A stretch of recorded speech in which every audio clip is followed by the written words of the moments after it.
नमो विष्णुपदाय कृष्णपृष्ठाय भूतले श्रीमते भक्तिवेदान्त स्वामिन् इति नामिने नमस्ते सरस्वती देवी गौरवाणी प्रचारिणे निर्विशेष शून्यवादी पाश्चात्य देशतारिणे जय श्री कृष्ण चैतन्य प्रभु नित्यानंद श्री अद्वैत गदाधर श्रीवासादि गौर भक्तवृंद हरे कृष्णा कृष्ण कृष्ण हरे हरे हरे राम राम राम हरे हरे हरे कृष्णा कृष्ण कृष्ण हरे हरे हरे राम राम राम हरे हरे हरे कृष्णा कृष्ण कृष्ण हरे हरे हरे राम राम राम हरे हरे। जय श्री प्रभुपाद। भक्तिवेदांत स्वामी ठाकुर श्रील प्रभुपाद की विजय हो। श्रील प्रभुपाद की विजय हो। हरे कृष्णा। सभी माताओं को दंडवत प्रणाम। प्रभुपाद की विजय। जय सभी माताजी को हरे कृष्णा दंडवत प्रणाम। जय श्रील प्रभुपाद। ये जो बुक क्लब है ये ऑलमोस्ट हम लास्ट ईयर से चला रहे हैं। तो एक बुक जो है on the way to Krishna वो हम पढ़ चुके हैं और अब सेकंड बुक हम पढ़ रहे हैं, ठीक है। बट यहाँ पर एक चीज है कि हम रिकॉर्डिंग रखते हैं, सारी क्लासेस जो है ना वो हम रिकॉर्ड करते हैं। हालांकि अभी मैंने एडिटिंग थोड़ा होल्ड करी हुई है, मेरा दिसंबर से नवंबर का भी मैंने कंप्लीट किया, दिसंबर जनवरी से अभी इतनी एडिटिंग नहीं हुई है, बट मैं उसको करूंगी प्रोसीड। जो माताजी को on the way to Krishna जिन्होंने नहीं रीड किया तो मैं एक प्लेलिस्ट ग्रुप में शेयर करूंगी, आप समय निकाल के सुनिएगा। बट उसमें आपको टाइम लगेगा क्योंकि बहुत सारी क्लासेस हैं। उससे पहले आई वुड सजेस्ट कि आप एक रीडिंग तो कर ही लेना उसके, क्योंकि हम लोग जो बुक रीडिंग करते हैं वो एक सीक्वेंस में करते हैं, है ना। यहाँ पर क्या सेकंड बुक चल रही है, तो फर्स्ट बुक जो है वो क्योंकि कंप्लीट हो गई है, और जिन्होंने नहीं पढ़ी है, पहले पढ़ी है तो वेल एंड गुड, कोई इशू नहीं है। जिन्होंने पहले नहीं पढ़ी है तो एक बार प्लीज रीड कर लेना, ठीक है। और मैं प्लेलिस्ट भेजूंगी, धीरे धीरे सुनते रहना अगर सुन सको तो। लेकिन पहली प्रायोरिटी लिसनिंग में किसकी होनी चाहिए? गुरु जी के लेक्चर्स, अवतारी प्रभु जी के लेक्चर्स, प्रभुपाद जी के लेक्चर्स, है ना। और जो और स्पीकर्स हैं गिव में, जैसे अकाम प्रभु जी हो गए, कभी यमुनेश्वर प्रभु जी की क्लासेस होती हैं, तो वो पहली प्रायोरिटी है, वही रखना, ठीक है। तो ऐसा नहीं है कि मैं जो भेजूं प्लेलिस्ट उसको सुनने के लिए आप वो प्रायोरिटी को नहीं। हमारी फर्स्ट प्रायोरिटी है गुरु जी के लेक्चर्स। 2,500 से 2,500 तो मैं पिछला बहुत पहले का फिगर बता रही हूँ, अब तो 3-4 हजार वीडियोस प्लस हो गई होंगी अपने गिव गीता चैनल पे, इवन मोर देन दैट। तो कोशिश कीजिए कि गुरु जी के सब लेक्चर सुन डालें, ठीक है। तो रीडिंग जरूर कर लेना on the way to Krishna, और मैं प्लेलिस्ट भेजूंगी, वो भी रख लो। बट फर्स्ट प्रायोरिटी अगेन पहले गुरु जी के लेक्चर सुनने, ठीक है। और ये जो Krishna consciousness the matchless gift जो हम अभी करंटली पढ़ रहे हैं, इसमें हम सेकेंड चैप्टर पे हैं। इसकी भी अभी एडिटिंग नहीं हुई है, तो वो भी मैं शेयर करूंगी। और बुक का पीडीएफ हमने ग्रुप में भेज दिया है। माया सुखाय है, यहाँ से शुरू करते हैं, मतलब ये हम कर चुके हैं, ये वाला पैराग्राफ, इसको शॉर्ट में करेंगे, उसके बाद आगे पढ़ेंगे। और अब ये समझिए कि हम जो भी रीडिंग करेंगे वो इंग्लिश बुक्स की ही करेंगे, क्योंकि प्रभुपाद जी ने ओरिजिनली इंग्लिश में ही किताबें लिखी है, ठीक है। हम हिंदी ट्रांसलेशन का सहारा लेंगे, लेकिन पढ़ना जो है वो इंग्लिश ही है, क्योंकि हम नहीं चाहते कि कोई भी चीज जो है वो यथा रूप से हट करके हम कुछ और समझ लें, क्योंकि आप ट्रांसलेशन में देखेंगे, जैसे जैसे हम पढ़ेंगे आप देखना कहीं कहीं ट्रांसलेशन में आपको लगेगा कि ठीक नहीं है। तो इसीलिए हमें क्या है कि हमें ओरिजिनल पढ़ना है, जैसा प्रभुपाद जी ने बताया, तो इसलिए हम इंग्लिश में पढ़ रहे हैं। माया सुखाय, ठीक है। तो ये रेफरेंस है एक वर्ष का जो प्रहलाद महाराज कहते हैं श्री नरसिम्हदेव जी से, 7.9.43, इसका उल्लेख आपको ऊपर मिलेगा इसी चैप्टर में, ठीक है। इसी में, इसी वर्ष में एक शब्द है, देखो, माया सुखाय। तो इसको हम इलेबोरेट कर रहे हैं। प्रभुपाद जी ने इस वर्ष को इलेबोरेट करके यहाँ पर इसमें बताया है, ठीक है, माया सुखाय। तो इसमें क्या है कि ये जो, इसका मतलब है कि ये जो अभी की जो सभ्यता है जिसमें हम रह रहे हैं वो एक मायावी सभ्यता है, ठीक है, मायावी सभ्यता। माया क्या होती है? वह जो नहीं है ना। तो इस सभ्यता में अभी का जो सिविलाइजेशन है, सभ्यता है, इसमें हमें क्या लगता है कि हम यहाँ पर सुखी हैं।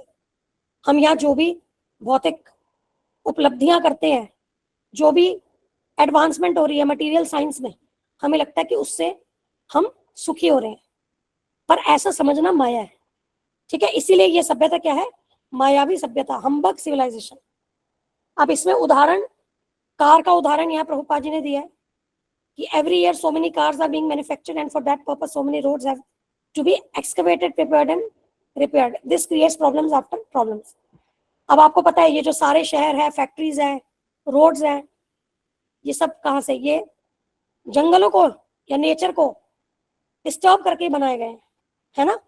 और उससे भी क्या हो रहा है? कोई एडवांसमेंट नहीं हुई है। ऐसा लग रहा है कि एडवांसमेंट है, परंतु वो वास्तविक एडवांसमेंट नहीं है, ठीक है। और कार का तो आपको पता है उदाहरण कि इसमें जैसे गुरुजी बताते हैं कि हमें लगता है कि एक जगह से दूसरी जगह जाने के लिए कार जो है वो समय कम लेगी और हमें कंफर्टेबल होगा और जो भी उसके पॉजिटिव्स हैं, लेकिन इसके कारण जो नॉइज पोल्यूशन है, जो एयर पोल्यूशन है, या जो ट्रैफिक की प्रॉब्लम है ना, या जो एक्सीडेंट्स हैं, तो और भी प्रॉब्लम्स क्या है इसके साथ आ गई हैं, ठीक है। तो यहाँ पर आप ये समझिए कि हम किसी भी प्रकार के जब इंद्रिय सुख की बात कर रहे हैं ना, वो एब्सोल्यूट इंद्रिय सुख नहीं मिल सकता। कोई ना कोई उसका ड्रॉबैक होगा, साइड इफेक्ट होगा, जो क्या होगा? हमारे लिए नेगेटिव होगा। प्रभुपाद जी हरे कृष्णा महामंत्र का जो परपट है उसमें कहते हैं कि हमें जीव को यहाँ, बद्ध जीव को यहाँ लगता है कि वो प्रकृति के जो संसाधन है उसका विदोहन करके, उनको एक्सप्लॉइट करके अपने लिए यहाँ रहना जो है वो कंफर्टेबल बना रहा है, लेकिन उसे ये समझ में नहीं आ रहा कि वो यहाँ इस भौतिकता की जो जटिलताएं हैं उसमें और फंसता चला जा रहा है। तो इसका मतलब जितना हम सेंस ग्रेटिफिकेशन, इंद्रिय तृप्ति के लिए भौतिक संसाधन जो है उसको यूज करेंगे, उसको एक्सप्लॉइट करेंगे, उतना हम यहाँ पर फंसते चले जाएंगे, उतना और प्रॉब्लम्स हम देखेंगे। तो ये जो फीलिंग है कि हमें लग रहा है कि यहाँ पर हम इंद्रिय तृप्ति, भौतिक संसाधनों को लेकर के हम बहुत खुश रह सकते हैं, ये फीलिंग जो हमें ऐसा लगता है, ये क्या है? माया सुखाया, इल्यूजरी हैप्पीनेस, ठीक है। इल्यूजरी हैप्पीनेस मतलब भ्रामक सुख, ठीक है। भ्रमित है, हमें लगता है हम सुखी हैं, लेकिन ये वास्तविक सुख नहीं है, क्योंकि वास्तविक सुख क्या है? जो आत्मा से संबंधित है। हम ये शरीर नहीं है ना, स्वयं को शरीर मानना ये भी माया है, और शरीर से संबंधित सुख को वास्तविक सुख मानना ये भी माया है, ठीक है। क्योंकि ये क्या है? जो नहीं है। माया का अर्थ क्या है? जो नहीं है, ठीक है। अब इसके आगे हम रीड करेंगे जी, हम पैराग्राफ के पढ़ चुके थे। हाँ, माया सुखाय मीन्स फॉल्स इल्यूजरी, ठीक है। इसके आगे हमें पढ़ना था। तो ये स्थिति सबको समझ में आ गई? माया सुखाय जो अभी हमारी करंट स्थिति है, सबको समझ में आ गई ना? ठीक है। अब इसके आगे देखिए, we try to create a very comfortable situation but we only succeed in creating another uncomfortable situation. हम प्रयास करते हैं कि हम अपने लिए बहुत ही अच्छी कंफर्टेबल सिचुएशन बनाएं, है ना, परंतु क्या होता है? हम अपने लिए दुखद परिस्थिति बना देते हैं। This is the way of the material world. If we are not satisfied by the natural comforts offered by God and nature, and we want to create artificial comforts, then we have to create discomfort also. जो अभी हमने बात की, इसका क्या अर्थ है कि भौतिक जगत में क्या होता है कि अगर हम भगवान के द्वारा, इस प्रकृति के द्वारा, प्रकृति जो भगवान की प्रकृति जो भगवान के निर्देशन में कार्य करती है, इसके द्वारा जो भी हमें नेचुरल सुविधाएं, प्राकृतिक सुविधाएं दी गई हैं, अगर हम उनसे संतुष्ट नहीं होते हैं और आर्टिफिशियल कंफर्ट, कृत्रिम सुविधा, इसको बनाना चाहते हैं, इससे सुख प्राप्त करना चाहते हैं, तो क्या होता है, हम असुविधाएं उत्पन्न करते हैं।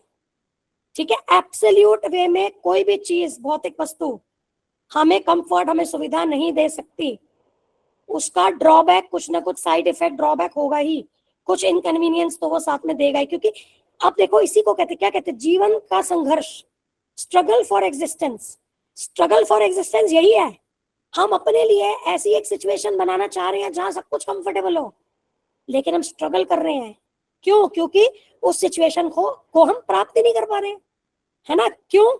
क्योंकि जब हम वो सिचुएशन अपने लिए बनाते हैं, उसके साथ में कुछ कुछ क्या है, असुविधाएं भी बन जाती है ना। तो अगर हम कहें कि पूर्ण रूप से हमने कोई सुविधाजनक परिस्थिति अपने लिए बना ली, वो नहीं हो सकती। और यही प्रयास करते करते, यही प्रयास करना, ये क्या है, स्ट्रगल फॉर एग्जिस्टेंस, यही संघर्ष है। This is the way of the material world. ठीक है, इसी तरीके से ये भौतिक जगत चलता है। Most people ignorant of this fact think that they are creating a very comfortable situation, but in actuality they end up traveling 50 miles to go to the office to earn a livelihood and 50 miles to come back. यहाँ पर specifically car का जो उदाहरण, उसी को आगे continue करते हुए श्रील प्रभुपाद जी क्या कह रहे हैं कि लोगों को लगता है कि गाड़ी लेकर के या गाड़ी का आविष्कार करके और गाड़ी, मोटर गाड़ी चला करके क्या है, उन्होंने बहुत अपने लिए कंफर्ट बना लिया, बहुत सुविधाजनक स्थिति बना दी है।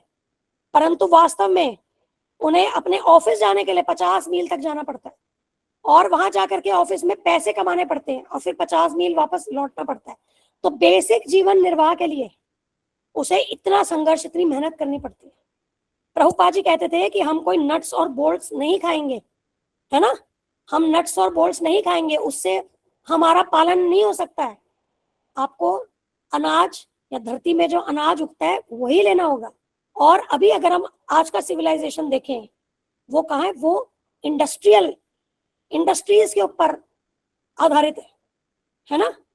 और इतनी इंडस्ट्रीज बनाने के लिए क्या किया गया है, जो नेचुरल जो लैंड है, मतलब जंगल काटे गए हैं, है ना, जिससे कि क्या है, अब आप देखो क्यों आज की डेट में आप देखते हो कि ये जो फर्टिलाइजर्स यूज करते हैं, फर्टिलाइजर्स क्यों यूज करते हैं क्रॉप्स में, ताकि उपज ज्यादा हो। क्यों? क्योंकि लैंड की कमी है।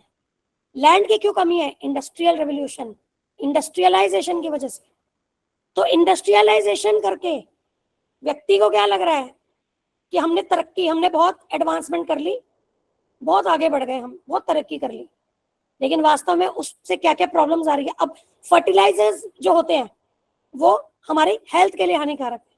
जब आप दाल बनाते हो घर में, कोई सब्जी दालें जो भी बनाते हो ना, चावल, तो जनरली हमें प्रेशर कुकर में बनाने की आदत होती है, चावल तो नहीं बट दालें जनरली प्रेशर कुकर। अब क्या होगा, शुरू में आप दाल को जब बॉईल करोगे ना, उसके ऊपर झाग होती है, तो जब भी अगर आप प्रेशर कुकर में भी यूज करो, पहले उस झाग को निकाल दो, उसको उबाल आने दो, क्योंकि वही वो केमिकल्स हैं जो इनको उगाने के लिए यूज होती है। ठीक है, तो झाग जो है ना, प्लीज उसको निकाल करके उसके बाद अगर सीटी लगानी है लगाइए। वैसे तो ना प्रेशर कुकर में ना बनाए तो वही ज्यादा अच्छा है। और अगर चावल भी बनाने हैं तो पानी गिरा करके, निकाल करके, ताकि उसमें एक्स्ट्रा स्टार्च है या जो भी ये केमिकल्स है ये सब निकल जाए। और अगर आप देखोगे कोविड से ये हैबिट अच्छा आया है कि कोविड के टाइम में आपको याद होगा, सब्जियां पानी में डाल के उसको बेकिंग सोडा या विनेगर डाल के धोते थे, तो उसको कंटिन्यू रखिए। ऐसा नहीं है कि अब कोविड टाइम चला गया तो अब जैसे मर्जी हम ले लें, नहीं, सब में केमिकल्स है। और आजकल तो इतना अवेयरनेस है इस चीज की, मैं तो वैसे ही चलो इसको रिपीट कर रही हूँ, तो बेटर है। और आप शेल्फ लाइफ भी देखोगे सब्जियों की बेटर होगी। जो आपकी 2-3 दिन में सब्जियां सड़ जाए, उसको अगर आप अच्छे से धो करके या विनेगर डालो या बेकिंग सोडा डाल के 1-2 घंटे रख के फिर निकालो। मतलब शिमला मिर्च और मिर्ची, इस टाइप की चीजें आप पानी में भिगो के नहीं रख सकते, उसको तो वैसे ही धो करके रखना होगा, विनेगर में धो करके बाहर निकाल दो। लेकिन बाकी सब्जियां आप कर सकते हो, जैसे बीन्स हो गई, इस टाइप की चीजें। तो उससे क्या है कि शेल्फ लाइफ अच्छी होगी, आप उसको क्लीन, मतलब उसका अपर सरफेस भी क्लीन हो जाएगा। तो बनाने में क्या वो हार्मफुल, तो जहां जहां हम अपना, अब इसी से आप समझो ये सारी जो कहने को जो सो कॉल्ड टेक्नोलॉजी है, वो देखिए उसके बैड इफेक्ट्स कितने हैं। ठीक है, तो ये इस चीज का ध्यान रखिएगा। और इसमें सबसे ज्यादा हम बहुत पहले बात कर चुके हैं, अगर हम नेचुरल रिसोर्सेज की बात करें, लैंड की बात करें, तो जो कैश क्रॉप्स होती है ना, कैश क्रॉप्स क्या होती है? एक होती है स्टेपल, एक जो मतलब बेसिक, जो दाल चावल और गेहूं, इसके अलावा ये तो बेसिक है जो कि सबको फूड के लिए चाहिए। लेकिन एक होती है, एक कैटेगरी होती है क्रॉप्स की जिसको कैश क्रॉप बोलते हैं, जो महंगी चीजें होती है, महंगी क्रॉप्स, मतलब महंगी फसल, जिससे क्या है और भी किसान कमा सकता है, उसमें चाय और कॉफी आती है, ऐसी चीजें। तो आप देखो जितना चाय कॉफी इनकी डिमांड है, सारी लैंड की कमी की प्रॉब्लम क्या है? ये वन ऑफ द रीजंस है कि हम लोग अगर जो स्टैंडर्ड हमारा जो फसल है, जो बेसिक आहार के लिए हमें चाहिए, जो अनाज होता है, केवल अगर उसके लिए उगाया जाए तो कहीं भी लैंड की कमी नहीं होगी और फर्टिलाइजर्स और ये सब यूज करने की जरूरत नहीं होगी। लेकिन क्योंकि चाय कॉफी के बागान, अब देखो कितना लैंड उन्होंने कैप्चर किया हुआ है, चाय कॉफी के बागान अगर उसमें अगर हम देखें, इसी के कारण प्रॉब्लम है। तो कहने की बात यह है कि हम इंद्रिय तृप्ति के लिए जितना भी हम अपने आप को एडवांस करने का प्रयास कर रहे हैं, लेकिन उससे हम अपने लिए प्रॉब्लम्स क्रिएट कर रहे हैं। ठीक है, तो ये एक और उदाहरण है, जैसे कार का उदाहरण है, ऐसे एक और उदाहरण है। इस तरीके से आप और भी उदाहरण आप समझ सकते हैं। ठीक है, आप एसी की बात करें, उसमें भी देखिए कि हमारी डिपेंडेंसी हो जाती है, जहां पर बिल्कुल एब्सोल्युटली ऐसे टेम्परेचर है वो अलग बात है, बट अदरवाइज किसी भी चीज, किसी भी आप चीज को देखो, हमें क्या लग रहा है कि हम अपने लिए कंफर्ट ला रहे हैं, लेकिन उसमें क्या हो रहा है, हमें डिपेंडेंसी भी हो रही है। एक और एस्पेक्ट इसमें देखिए, हमें इन चीजों की डिपेंडेंसी हो जाती है। जहां पर हो सकता है, अगर कार की बात करें, हो सकता है आप आधा किलोमीटर घर के पास में या पीछे मार्केट आप पैदल जाके आ सकते हैं, कुछ सामान लेने, आप सब्जी लेने गए, कुछ भी आप पैदल जाके ला सकते हैं। लेकिन आजकल क्या है, जो जिनकी डिपेंडेंसी है वो कार से जाएंगे, तो वहां पर भी हम अपनी हेल्थ खराब कर रहे हैं और फिर उसके बाद हम जिम ज्वाइन कर रहे हैं। ठीक है, ऐसा करते हैं ना लोग, तो बेसिक काम नहीं कर सकते हैं। जिससे पहले तो जिम का कोई कल्चर ऐसे था नहीं, केवल जो कुश्ती और ये सब कुछ बॉडी बिल्डिंग वाले होते थे होता था, लेकिन इस टाइप से जिम का पतले होने के लिए या अपने इसके लिए जिम का कोई पहले कोई कॉन्सेप्ट नहीं होता था। ठीक है, लोग काम करके ही क्या है अपना परफेक्ट रहते थे, हेल्थ में भी और अपना पूरा ओवरऑल मतलब अपने सही रहते थे। लेकिन आज की डेट में क्या है कि हम काम नहीं करना चाहते हैं, लेकिन फिर हम क्या जिम जरूर ज्वाइन करते हैं। और माताओं के साथ ये प्रॉब्लम है, नॉट कृष्णा भावना भावित माताएं, बट बाहर आप देखो यही है ना, लाइफस्टाइल एकदम सिडेंटरी है, हर चीज के लिए हमें कोई ना कोई हेल्पर्स और ये सब चाहिए, अपने आप से कुछ नहीं करना, सारे फैसिलिटीज यूज करनी है, लेकिन उसके बाद हमें जिम जाना है ना। माता जी आटा भी घर पे पीसते थे पहले, तो आटा चक्की होती थी ना। क्या कह रहे हैं दीपा माता जी? पहले चक्की नहीं होती थी आटे वाली, घर में ही आटे वाली पीसते थे। चक्की, बिल्कुल ठीक है। तो हमें देखो, अब हम ऐसा नहीं कह रहे कि हम फैसिलिटीज यूज नहीं करें, इट्स नॉट दैट। वो जो फैसिलिटीज भगवान की सेवा के अनुकूल है उसको हम लें, ऐसा नहीं है कि हम फैसिलिटीज नहीं लें, लेकिन वो सेवा के अनुकूल होनी चाहिए। ठीक है, ये ध्यान रख, क्योंकि भौतिक शक्ति भी किन की है? भगवान की है, तो भौतिक शक्ति को भी भगवान की सेवा में लगाना है। बट यहाँ ये समझना है कि ये जो भौतिक प्रगति है या जो भी ये सब है, ये अपने जिससे कि हम भक्ति में लगा सके, जैसे कार है, अगर हम उस कार को भक्ति में लगा रहे हैं, उसके लिए अगर हम कार यूज कर रहे हैं तो इट इज गुड। लेकिन जहां इंद्रिय तृप्ति वाला आ गया ना, तो बेसिकली यहाँ पर चेतना का डिफरेंस, उससे समझिए कि इंद्रिय तृप्ति के लिए जो हम एडवांसमेंट कर रहे हैं, उससे हम और ज्यादा फंसते चले जाएंगे और बंधन में बनते चले जाएंगे। ठीक है, तो everything should be used in the service of Krishna, that is important due to such conditions. अच्छा, और इसके बाद देखिए कि व्यक्ति जीवन निर्वाह के लिए 50 मील ऑफिस जा रहा है, फिर उसके बाद 50 मील वापस आ रहे हैं। और अगर हम देखें, अगर हम सिटीज में देखें तो कितना पोल्यूशन, कितना प्रॉब्लम्स है। अब आज की डेट में लोग क्या कर रहे हैं, वो वापस से क्या है कंट्री साइड, मतलब वो वापस से ऐसे फार्म हाउसेस या शहर से दूर जहां पर नेचर के क्लोज, वहां रहने का प्रयास करें, वहां जा रहे हैं, है ना। तो पहले हमने क्या किया, नेचर को डिस्ट्रॉय करा, उसके बाद अब जब हमें इतनी प्रॉब्लम्स आई, अब वापस हम क्या है उस नेचर को रीस्टैब्लिश और कंजर्वेशन ऑफ नेचर ये सब कर रहे हैं और नेचर के क्लोज जाने का प्रयास कर रहे हैं। ठीक है, तो ये सब इसका मतलब क्या है, चाहे जितनी भी एडवांसमेंट है वो क्या, वो भ्रामक है, हमें भ्रमित कर रही है, भ्रामक सुख है, वो वास्तविक सुख नहीं है। Due to such conditions, Prahlad Maharaj says that these vimuras, materialistic persons have unnecessarily burdened themselves simply for temporary happiness. अब ऐसे व्यक्ति जो है ना, भौतिकवादी व्यक्ति, ये क्या विमूढ़ है? ये इन व्यक्तियों को प्रहलाद महाराज क्या कह रहे? विमूढ़ मतलब मूढ़ है, जो क्षणिक सुख के लिए इतना प्रयास कर रहे हैं, व्यर्थ का प्रयास कर रहे हैं, है ना? बोझा बनाया हुआ अपने ऊपर, एक बोझा बना रखा है एक क्षणिक सुख के लिए इतना इतना प्रयास करने का। ठीक है, तो ये जो भौतिक सुख है ये क्या होता है? क्षणिक सुख होता है। और क्या होता है? चपल सुख होता है। जो भौतिक सुख होता है उसकी क्या क्वालिटीज है? एक ये कि वो क्षणिक होता है, और दूसरा क्या है? मतलब क्षणिक, अस्थाई और क्षणिक और चपल। ठीक है, चपल। तो ये टेम्पररी होता है, एक सा नहीं रहता है, फ्लिकरिंग। ठीक है, अब आगे देखिए, विमूढ़ान माया सुखाय भरम उद्वहतो। Therefore, in Vedic civilization, it is recommended that one free himself from material life, take sannyas, the renounced order, and execute devotional service with no anxiety. इसलिए वैदिक सभ्यता में क्या बताया गया है कि मनुष्य को अपने भौतिक जीवन, जो कि इंद्रिय तृप्ति का जीवन है, भौतिक जीवन है, उससे मुक्त होकर के संन्यास ग्रहण करना चाहिए, और बिना किसी चिंता के, बिना किसी एंजाइटी के, चिंता के भक्ति संपन्न करनी चाहिए। The taking of the renounced order, however, is not always necessary. If one can execute Krishna consciousness in family life, that is also recommended. तो हमेशा जो है कि संन्यास ही लेना पड़ेगा, ये आवश्यक नहीं है।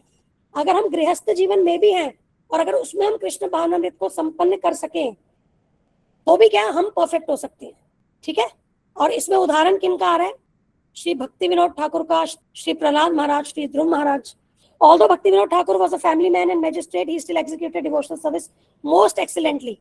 Dhruv Maharaj and Prahlad Maharaj were also grihasthas, householders, but they trained themselves in such a way that even as householders, they were not faced with interruptions in their service.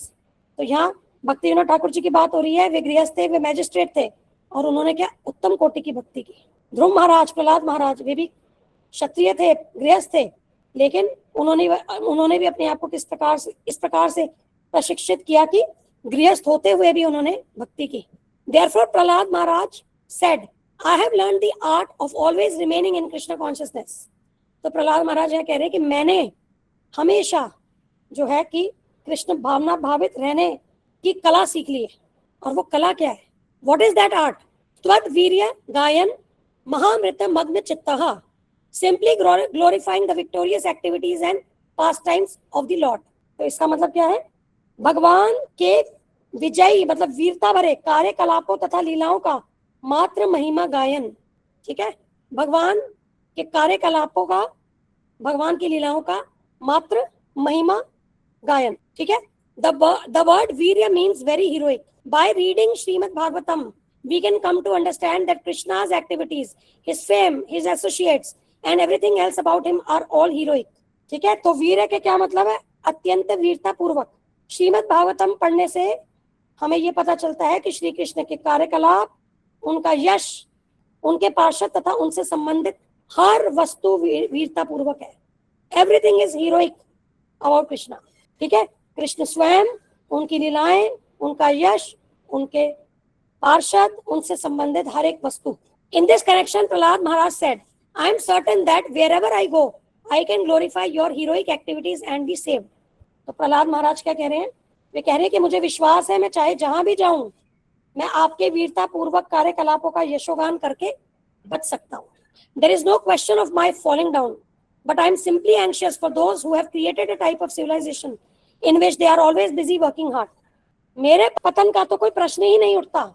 मैं तो उन लोगों के लिए चिंतित हूँ जिन्होंने ऐसी सभ्यता बनाई है जिसमें सदैव वे कठिन परिश्रम कर रहे हैं। I am thinking of them, मैं उनके विषय में सोच रहा हूँ। ठीक है, तो ये जो पिछला वाला वर्स था ना, इसको यहाँ पर कंक्लूड किया पूरा। ठीक है, एक बार इस वर्स को केवल रीड कर लेते हैं दोबारा से एक बार इसका हिंदी में। ये है श्रीमद् भागवतम का 7th कैंटो 9th चैप्टर 43 श्लोक। उसमें प्रहलाद महाराज क्या कह रहे हैं?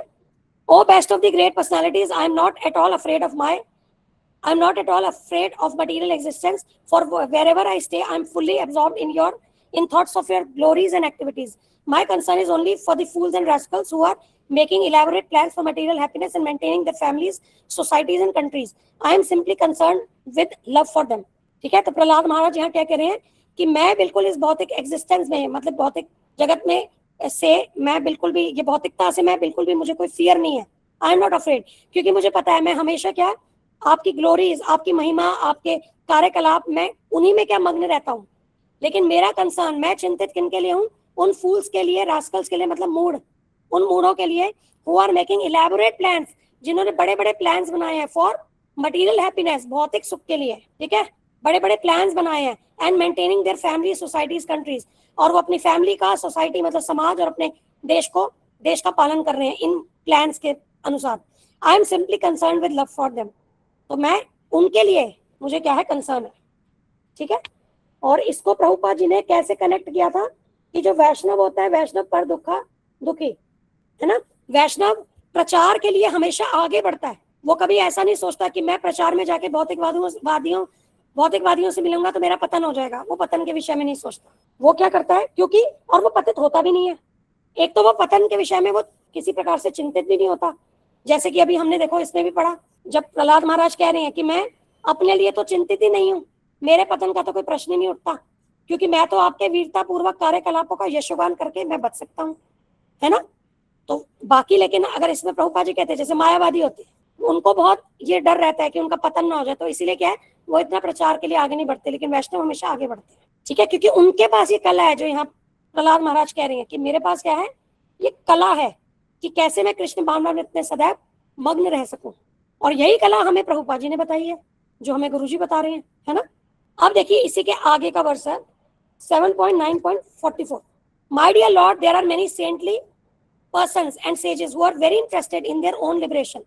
They live in solitary places like the Himalayan mountains. They do not talk to anyone, and they are always afraid of mixing with ordinary people in the cities and becoming disturbed or maybe even falling down. They think better let me save myself. ठीक है। तो यहाँ अब ऐसे लोगों की बात कर रहे हैं जो प्रचार में आगे नहीं बढ़ते। सुनिए इनके विषय में प्रहलाद महाराज क्या कह रहे हैं। हे भगवान, ऐसे अनेक संत पुरुष तथा मुनि हैं जो अपनी स्वयं की मुक्ति में विशेष रुचि रखते हैं। वे हिमालय पर्वत जैसे निर्जन स्थानों में रहते हैं। निर्जन मतलब जहाँ सॉलिटरी, जहाँ लोग ज्यादा नहीं मिलते हैं। वे हिमालय पर्वत जैसे निर्जन स्थानों में रहते हैं, किसी से बोलते नहीं तथा सामान्य शहरी लोगों से मिलने जुलने से डरते हैं, क्योंकि उससे और उद्विग्न होने का या पतित होने का भय रहता है। वे सोचते हैं उससे अच्छा तो यही है कि मैं स्वयं को बचा लूं। ठीक है। तो ये क्या है, जो भक्त नहीं है, जो कृष्ण भावना भावित नहीं है, बेसिकली वे ऐसा सोचते हैं। जो कृष्ण भावना भावित है वे तो क्या है, जा रहे देखो तारे कहो कृष्ण उपदेश, इसको मानते हैं, इसको फॉलो करते हैं। ठीक है। I regret that these great saintly persons do not come to the cities where people have manufactured a civilization based on constant hard work. Such saints are not very compassionate, but I am anxious for these fallen people who are unnecessarily working so hard simply for the gratification of the senses. आगे क्या कह रहे हैं प्रहलाद महाराज, मुझे इस बात का खेद है कि ये बड़े बड़े संत पुरुष शहरों में नहीं आते, जहाँ लोगों ने निरंतर कठोर परिश्रम पर आधारित सभ्यता का निर्माण कर रखा है। ऐसे साधु अत्यधिक दयालु नहीं है, लेकिन मैं उन पतित लोगों के लिए विशेष रूप से चिंतित हूँ जो केवल इंद्रिय तृप्ति के लिए ही व्यर्थ इतना कठिन श्रम कर रहे हैं। ठीक है। अब आगे देखिए, even if there was some point in working that hard, such people do not know what it is. All they know is the sex urge and the brothels that gratify their urge. तो आगे यहाँ क्या कह रहे हैं प्रभुपाद जी, समझ लो कि ऐसा कठोर श्रम करने में कुछ फायदा भी है, तो भी ये लोग जानते नहीं है कि वह क्या है। वे केवल काम इच्छा तथा इस इच्छा की तृप्ति करने वाले वैश्यालों को ही जानते हैं, क्योंकि ये जो है ये काम के ऊपर ही पूरा ये जो भौतिक जगत है इसी पे टिका है। ठीक है। क्योंकि भौतिक स्तर पे अगर हम देखें तो ये जो हाईएस्ट प्लेजर क्या है, सेक्सुअल प्लेजर है। ठीक है। However Prahlad Maharaj has compassion for such people, नैतान विधाय कृपणान विमुक्षा एको। My lord, I do not need salvation alone unless I take all these fools with me, I shall not go. तो यहाँ पर देखिए, अब देखिए एक भक्त का जो कंपैशन, हमने क्या बात की थी, कृपाम बुद्धि। तो देखो वैष्णव के लिए यहाँ क्या विशेषण यूज किया प्रभुपाद जी ने। वैष्णव कौन होते हैं, कृपाम बुद्धि। कृपा प्लस अम्बुधि, अम्बुधि का मतलब क्या होता है, सागर। तो कृपा के सागर होते हैं। वांछा कल्प तरु, सभी की इच्छाओं को पूर्ण करने वाले होते हैं। अब ये जो गुण है इसकी पराकाष्ठा देखिए जो यहाँ पर प्रहलाद महाराज दर्शा रहे हैं कि वे क्या कह रहे हैं भगवान को। वे नरसिंह देव जी को कह रहे हैं कि हे भगवान मुझ अकेले को मोक्ष नहीं चाहिए, जब तक मैं इन सब मूर्खों को अपने साथ न ले लूं तब तक मैं नहीं जाऊंगा। ठीक है, so this is the highest compassion जो प्रहलाद महाराज यहाँ दिखा रहे हैं, है ना। और एग्जांपल्स बताइए वैष्णवों के कंपैशन की, उदाहरण बताइए। अब इसी का 1 मिनट पहले एक बार देखें ये कहाँ। ठीक है, ऐसा करते हैं, यहाँ तक रीड कर लेते हैं, फिर हम सिर्फ कंपैशन के ऊपर बात करेंगे आज आगे। Does he refuse to go into the kingdom of God without taking all the fallen souls with him? This is a Vaishnav. Nanyam twadasya sharanam brahmato anupashye. I simply want to teach them how to surrender unto you. That's all. That is my goal. वे क्या कह रहे हैं, मैं केवल उन्हें सिखाना चाहता हूँ कि आपके शरण में कैसे जाया जाए, बस इतना ही, यही मेरा लक्ष्य है। ठीक है, तो यहाँ प्रहलाद महाराज ने हाईएस्ट कंपैशन दिखाया है। और बताइए उदाहरण कंपैशन के। वैष्णव कृपा सिंधु है, कैसे? हरे कृष्ण माता जी। माता जी कल्पतरु वृक्ष की तरह हमारी इच्छाएं पूरी करते हैं। हाँ, उदाहरण मतलब और कौन, प्रहलाद महाराज के अलावा और बताइए वैष्णवों के नाम। माता जी प्रभुपाद जी हैं हमारे सामने सबसे पहले, तो सबसे पहले प्रभुपाद जी हैं। और हमारे सामने माता जी हरिदास ठाकुर जी। हाँ, और एक और याद था। माता जी अम्बरीश महाराज भी है क्या? सभी हैं।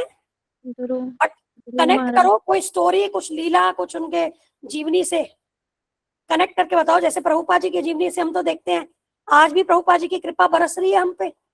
अभी जो इनकी टीचिंग्स ही पढ़ रहे हैं हम, है ना, गुरु जी की कृपा बरस रही है, माता जी की कृपा, है ना। माता जी ध्रुव महाराज भी होंगे। हाँ, सभी हैं, बट आप किसी इंसिडेंट से कम कनेक्ट करके बताओ। देखो सारे जो वैष्णव है वो करुणा के सागर होते हैं, है ना, बट हम जो डिस्कस करेंगे कि आप कनेक्ट करो किसी स्टोरी, किसी लीला उसके साथ। जी माता जी, जैसे हरिदास ठाकुर जी का नाम लिया है तो उनके भी 2 इंसिडेंट जैसे याद आते हैं। तो जो एक वैश्या उनके पास आ रही थी उनका भक्ति भंग करने के लिए, उसको इन्होंने भक्त बनाया। और उन्होंने जो है, जब उन्हें 22 बाजारों में कोड़े मारने की सजा दी गई थी, तो उस समय पे जो चाबुक उनको मार रहे थे, कोड़े मार रहे थे, उन लोगों ने प्रार्थना की कि आप मर नहीं रहे और हमें फिर मारा जाएगा। तो उन्होंने उनके ऊपर कृपा करने के लिए कि उनका अहित ना हो, उन्होंने कुछ क्षण के लिए अपने प्राण त्याग दिए थे हरिदास ठाकुर जी ने। फिर बाद में वो फिर से वो जो है जीवित हो गए थे। लेकिन ये इंसिडेंट मुझे 2 उनके बारे में याद आए हैं। और फिर नित्यानंद प्रभु जी के साथ जाके तो उन्होंने द्वार द्वार जाके सभी को हरि नाम लेने के लिए प्रेरित किया ही था। माता जी द्वार द्वार जाके मतलब अपना अहंकार छोड़ के सबके पास जा रहे थे। तो ये वैष्णव का सबसे बड़ा गुण होता है कि वो अपना अहंकार बिल्कुल साइड कर देता है। वो ये चाहता है कि बस कैसे न कैसे हर व्यक्ति, हर जीव भगवान का नाम ले सके। तो ये माता जी सबसे बड़ा गुण लगता है। और नित्यानंद प्रभु ने किनका उद्धार किया था? हाँ जी माता जी, जगाई मदाई जी का। जगाई मदाई। बिल्कुल। और जब भगवान श्री कृष्ण एक भक्त के रूप में श्री चैतन्य महाप्रभु के रूप में आए तो उन्होंने हमें ये हरिनाम दिया, जिसके लिए कोई हार्ड एंड फास्ट रूल्स नहीं है। हर स्थिति में हम हरिनाम जप सकते हैं।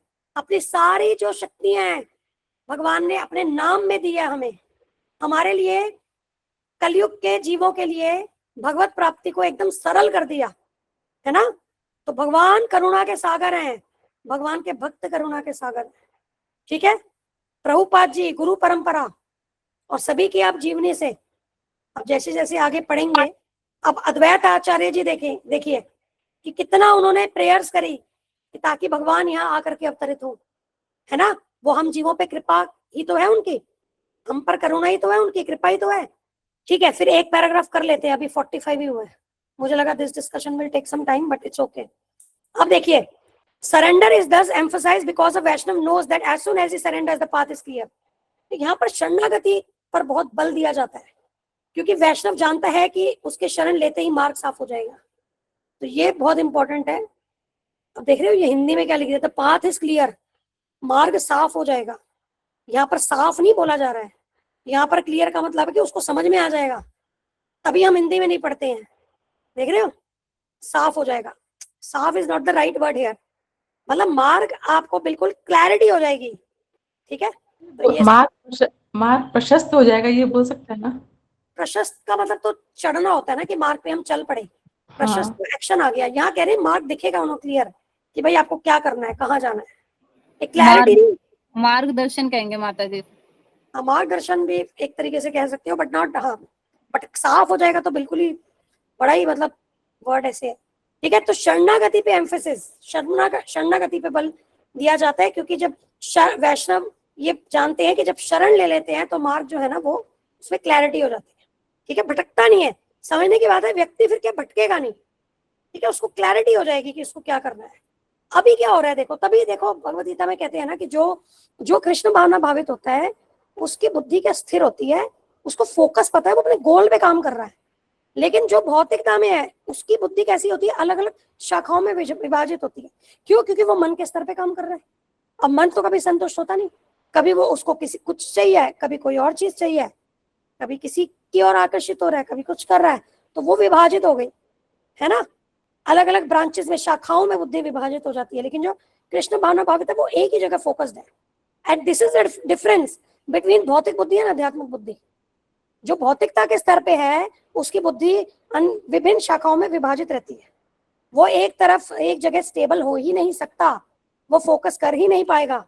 लेकिन जो आध्यात्मिक बुद्धि के स्तर पे आ गया है, मतलब आध्यात्मिक स्तर पे कृष्ण भावना भावित हो गया है, तो वो व्यक्ति क्या है, वो आध्यात्मिक बुद्धि अब काम कर रही है वहां, तो फिर वो फोकस्ड होती है केवल कृष्ण की ओर। ठीक है, वो केवल कृष्ण की ओर होती है। तो ये डिफरेंस है between material intelligence and spiritual intelligence. और स्पिरिचुअल इंटेलिजेंस आता कैसे है?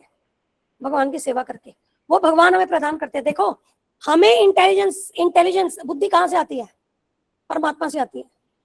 आत्मा जो है, इंटेलिजेंस जो बुद्धि आत्मा का एक क्वालिटी है, लेकिन वो क्वालिटी, वो एट्रीब्यूट आत्मा में, वो क्वालिटी कहाँ से आती है? वो परमात्मा से आती है। ठीक है, वो बुद्धि भगवान से आती है, वो इंटेलिजेंस भगवान जो परमात्मा के रूप में या हमारे चैत्य गुरु के रूप में जो हमारे हृदय में विराजमान है, वहां से आती है। तो जब हम कृष्णा की सेवा करते हैं और हम बिल्कुल संकल्प के साथ इस मार्ग पे चलते हैं, तो वो जो आध्यात्मिक बुद्धि है वो भगवान हमें प्रदान करते हैं। इसके लिए आप भगवद गीता 10.10 पढ़ना, भगवद गीता श्लोक 10.10 बीजी 10. तेषां सतत युक्तानां भजतां प्रीतिपूर्वकम ददामि बुद्धि योगम तम येन माम उपयन्ति ते। यहाँ भगवान कहते हैं, to those who are constantly devoted to serving me with love, I give the understanding by which they can come to me. अब इसको कैसे समझना है? इसको एक और तरीके से समझिए। भगवान की सेवा करना प्रेम पूर्वक, भगवान की प्रेम पूर्वक सेवा करना, भगवान की प्रेम में ही सेवा करना, इसका मतलब क्या है? जो भगवान के प्रतिनिधि हैं, प्रामाणिक प्रतिनिधि, उनकी सेवा करना, उनकी आज्ञा पालन करना। अगर हम ऐसा करते हैं तब हमें जो है आध्यात्मिक बुद्धि हमारी विकसित होती है। ठीक है, तो यहाँ हमेशा समझना है कि जहां पर भगवान कह रहे हैं ना कि मेरी सेवा, मेरे शरणागत, तो वहां पर आप ये समझिए कि भगवान के जो प्रामाणिक प्रतिनिधि हैं उनके कहे अनुसार चलना, उनकी आज्ञा पालन करना, उनकी सेवा करना। अब उनकी सेवा कैसे करेंगे? उनकी आज्ञा पालन से। ठीक है, उनके शरणागत होना, क्योंकि प्रामाणिक प्रतिनिधि के माध्यम से ही हम भगवान की शरणागति ले सकते हैं। यहाँ ये इंपॉर्टेंट है। ठीक है, अब आगे देखिए, somehow or other let them all bow down before Krishna. This is a very simple method. All one has to do is bow down before Krishna with faith and say, my Lord Krishna, I was forgetful of you for so long, for so many lives. Now I have come to consciousness of you. Please accept me. देखिए शरणागति कितनी सरल है, यहाँ पर बता रहे हैं कि किसी न किसी तरह उन सबको भगवान श्री कृष्ण में के चरणों में झुकने दो। ये अत्यंत सरल विधि है। मनुष्य को बस इतना ही करना है कि श्रद्धा पूर्वक कृष्ण के समक्ष विनीत हो जाएं और कहें, विनत हो जाएं मतलब विनती करें कृष्णा के, हाँ, समक्ष विनत हो जाएं और कहें, आई डोंट नो विनत इज द राइट वर्ड और not, all one has to do is to bow down before Krishna. इसको हम ऐसे ही करते हैं। ये बहुत सरल विधि है, केवल मनुष्य को इतना ही करना है कि श्रद्धा पूर्वक भगवान श्री कृष्ण के समक्ष झुक जाएं, उनके शरणागत हो जाएं और कहें, हे भगवान श्री कृष्ण, मैं जन्म जन्मांतर आपको भूलता आया हूं, परंतु अब मुझे आपके प्रति चेतना हुई है, प्लीज अब कृपया करके अब आप मुझे स्वीकार करें, दैट्स ऑल। तो देखिए शरणागति कितनी सिंपल है, कितनी सिंपल है ना? केवल भगवान के आगे नतमस्तक होना, प्रणाम करना और उन्हें कहना कि भगवान मैं आपको जन्म जन्मांतर भूल गया था, अब होता ना लौट के बुद्धू घर को आए, तो अब मैं आपके पास आ गया हूं, मुझे स्वीकार करें, that is all. If one simply learns this technique and sincerely surrenders himself to the Lord, his path is immediately opened. This is the aim of real वैष्णव.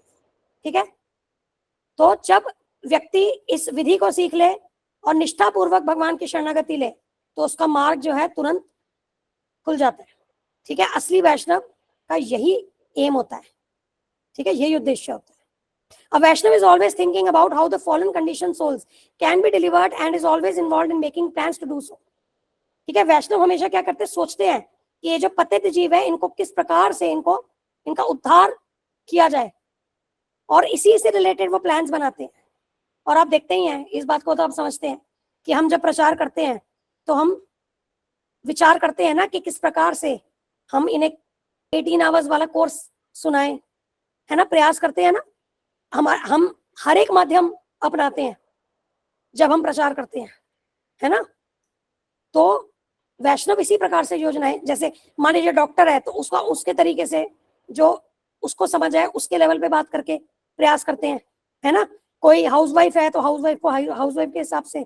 कई बार आप देखोगे प्रचार में हमारे साथ लोग अपने प्रॉब्लम्स भी शेयर करते हैं, उसको भी हम बड़े ध्यान पूर्वक सुन करके, चाहे वो हमारे इंटरेस्ट की बातें नहीं है, आइडियली वो बहुत एक बातें हैं, लेकिन उनकी आध्यात्मिक प्रगति के लिए जरूरी है कि वो उस नेगेटिविटी से बाहर निकले, तो हम वहां भी अपना समय दे करके उनको गाइड करने का प्रयास करते हैं ना, है ना. तो इस तरीके से भी ट्राई. तो यही बात यहाँ पर देखिए प्रभुपाद जी कह रहे हैं कि वैष्णव होते हैं वो हमेशा ऐसी योजनाएं बनाते हैं कि कैसे लोगों को क्या कृष्ण भावनामृत में लाया जाए जिससे कि उनका क्या है उद्धार हो, है ना. अब देखिए इसके बाद, the Goswamis the chief disciples of lord Chaitanya Mahaprabhu were such Vaishnavas and were thus described by Srinivas Acharya. चलिए यहां से हम आगे गोस्वामीज को, जो षट गोस्वामी है उनको ग्लोरीफाई कर रहे हैं प्रभुपाद जी और बता रहे हैं कि किस प्रकार से वे जीवों का उद्धार कर रहे हैं. ठीक है, और ये जो टेक्स्ट है ये कहां से लिए, श्रीनिवास आचार्य जी के द्वारा ये जो है ना गोस्वामी इसकी जो ग्लोरिफिकेशन है ये श्रीनिवास आचार्य जी के द्वारा ये कृत है, ये वाला जो प्रभुपाद जी ने यहाँ पर जो उदाहरण लिया है. तो इसको हम नेक्स्ट टाइम पढ़ेंगे. ठीक है, और श्रीवास ठाकुर और श्रीनिवास आचार्य डिफरेंट पर्सनालिटीज. श्रीवास ठाकुर जी कौन है, नारद मुनि, पंच तत्व में एक पर्सनालिटी. और श्रीनिवास आचार्य कौन है, वे भी श्री चैतन्य महाप्रभु के एक फॉलोवर है, लेकिन he is different from Shrivas Thakur. ठीक है, ध्यान रखना. और मैंने शायद भेजा था ना श्रीनिवास आचार्य जी के विषय में कि नहीं भेजा था पीडीएफ, या मैंने कहा था कि आई विल सेंड, शायद इंग्लिश में मेरे पास है. मैडम जी आपने कहा था, भेजा नहीं था अभी.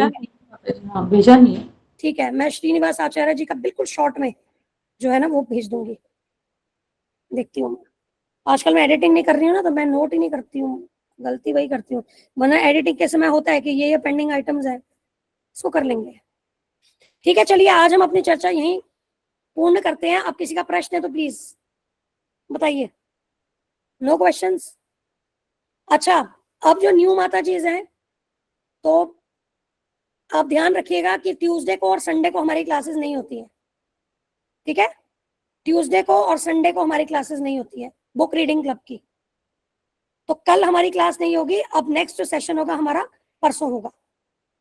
ठीक है, और परसों हम क्या करेंगे, एक्चुअली ये बुक अभी 2-3 दिन हम इस पे चर्चा नहीं कर पाए थे, तो आज मुझे ये था कि हम इस किताब को आगे बढ़ाएं. तो जो न्यू माता जी हैं, अगर हमें थोड़ा सा एक बार बात कर लेंगे 5-10 मिनट्स, अगर आप लोग इंटरेस्टेड हो तो थोड़ा सा अपना इंट्रो दे देंगे, लेकिन 5-5 मिनट, मतलब ज्यादा नहीं, सिर्फ स्टार्टिंग के 10 से 12 मिनट देंगे हम. ठीक है, परसों फिर हम आगे रीडिंग शुरू करेंगे. हरे कृष्णा माता जी. हरे कृष्णा. माता जी मुझे बस इतना पूछना था कि आपने सैटरडे को बच्चों वाली जो क्लास लेनी थी वो ले ली क्या? किसके ऊपर माता जी? बच्चों वाली जो लेना चाह रही थी कि बच्चों के बारे में, वो सैटरडे को मेरी क्लास छूट गई है, इसलिए पूछ रही हूँ. नहीं, बच्चों के विषय में कोई बात नहीं हो पाई थी. बच्चों के विषय में बेसिकली क्या है कि चलो इसको हम फिर परसों कर लेंगे. मैं तो सिर्फ एक वो बता रही हूँ, एक अलर्ट बताना है मुझे बच्चों के विषय में कि जो 2000, मैं अभी बता देती हूँ 2 मिनट में, 2000 के बाद के जो भी बच्चे पैदा हुए हैं 2000 के बाद, वो उनका थोड़ा इमोशनल, अगर हम देखें ना, यू विल फाइंड कि उनको थोड़ा इमोशनल डिस्टर्बेंसेस और प्रॉब्लम्स हो सकती हैं.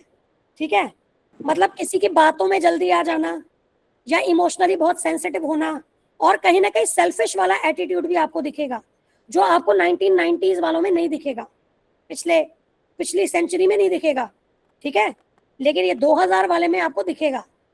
तो केयरफुल रहना है कि बच्चों के लिए सबसे इंपॉर्टेंट चीज है, चाहे वे एक माला करें, लेकिन प्लीज बच्चों को एक माला कराइए, वे भटकेंगे नहीं, वरना उनका मेजॉरिटी का मन इतना, माइंड इतना कमजोर है 2000 के बाद के बच्चों का, 90s वालों के कंपेयर में मैं कह रही हूँ, माइंड इतना ज्यादा कमजोर है कि वो कहीं भी क्या है, वो कैरिड अवे हो सकते हैं।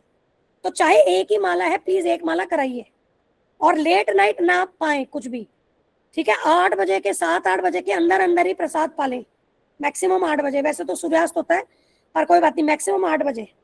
तो जितना वो लेट नाइट पाएंगे ना और देर से सोएंगे, उतना उनका माइंड जो है ना वो अनकंट्रोल्ड ही रहेगा, वो माइंड कंट्रोल कर ही नहीं पाएंगे जो लेट नाइट की जिनको आदत है। और हरे कृष्णा महामंत्र का जरूर ध्यान रखिए, और फूड वेस्ट ना करें, बच्चों को थाली में उतना ही दीजिए जितना वो पाए, वेस्ट नहीं होना चाहिए।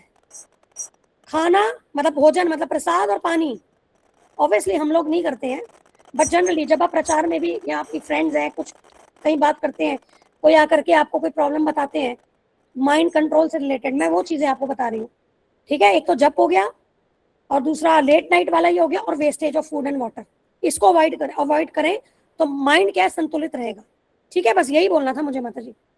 और एक और पॉइंट था नेक्स्ट टाइम माता जी, हाँ जी, एक चीज बोलनी थी, जैसे बाहर माइंड वर्ड जब हम भी यूज करते हैं तो मोस्टली लोगों का ध्यान इंटेलिजेंस पे या बुद्धि पे चला जाता है, क्योंकि माइंड हमें तो समझ में आ रहा है स्पिरिचुअली कि माइंड का मतलब मन है ना माता जी। हाँ जी, तो एक कुछ ऐसी मतलब हो जाए कि माइंड और बुद्धि, मतलब मन और बुद्धि, इन दोनों पे मूल रूप से क्या अंतर है, इनमें कैसे इनको समझें, यदि कभी ऐसा हो तो माता जी इस टॉपिक के लिए भी मैं आपसे चाह रही थी कि अगर आप हमें समझाएं। परसों पहले हम इसी पे बात करेंगे। सिर्फ एक चीज समझो, बुद्धि विवेक से काम लेती है, माइंड के पास विवेक नहीं है, बस बुद्धि से नॉलेज। तो हम तो जैसे अभी आपसे कनेक्टेड है तो समझ पा रहे हैं, कई बार सामने वाले को समझाने में, इवन प्रचार में बहुत जरूरत पड़ती है ना तभी इस चीज के लिए, मैंने ये देखा है, और बच्चों को समझाने के लिए भी, क्योंकि बच्चे माइंड को यही समझते हैं कि दिमाग है सिर में, बस उसी समझते हैं तभी माइंड, ठीक है। मुझे ऐसा लगा कि मैं आपसे कहूँ, मैं कुछ वीडियोस भेज रही हूँ माइंड पे और इंटेलिजेंस पे, उसको सुनिएगा, फिर in light of those videos हम एक बार परसों डिस्कस कर लेंगे, ठीक है। Thank you. अब क्लोज करते हैं, कीर्तन टाइम हो गया। हरे कृष्णा, थैंक यू, धन्यवाद, प्रणाम, जय Shri Prabhupada. Thank you so much.